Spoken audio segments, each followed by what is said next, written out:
Waħda tgħid li ġennata u ma tagħmel l-ebda sens u li ieħor jgħid li l-Partit Nazzjonalista għaddej mid-drama. L-eks-president tal-eżekuttiv tal-Partit Nazzjonalista Anne Fenech ħarġet għal Simon Busuttil u ħadita qatta bla ħabel kontra Adrian D'Elia u d-deċiżjoni tal-Kunsill Amministrattiv li jitlob biex Simon Busuttil jirriżenja mill-Grupp Parlamentari Nazzjonalista. Sostniet li dak li għamel Adrian D'Elia u l-Kunsill Amministrattiv li talab lil Simon Busuttil biex iwarrab bħala ġennata. Hija ddeskrivit lil Simon Busuttil, il-persuna li għamel tiegħu l-istorja giddieba dwar il-Prim Ministru u familtu bħala persuna onesta u intelligenti.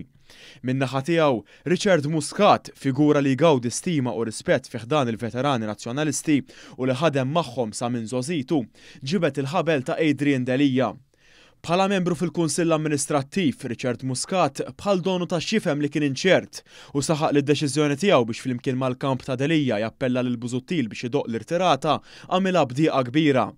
Minkejja dan Muscat ma qatx jomoda u saħaq li l-istorja ta' E. Grant li mexxa b'tant illa Simon Busuttil ma kienet xejn għajr gidba, invenzjoni u storja falsa. Richard Muscat saħaq li jinsab delus u mbellaħ, iktar u iktar meta f'din l-akbar gidba ċertifikata fl-istorja politika ta' pajjiżna kien hemm involuti firem folots. Dan b'referenza għaż-żewġ Declaration of Trusts iffalsifikati li suppost kellhom juru lill-kumpanija E. Grant hija ta' Mart il-Prim Ministru ġew ippreżentati lill-Maġistrat Aaron Buġejja minn Pierre Portelli li l-leminija ta' Adrian D'Elia. Richard Muscat kiteb ukoll lill-Partit Nazzjonalista dak il-partit li tant iħobb jinsab f'taqlib kbir.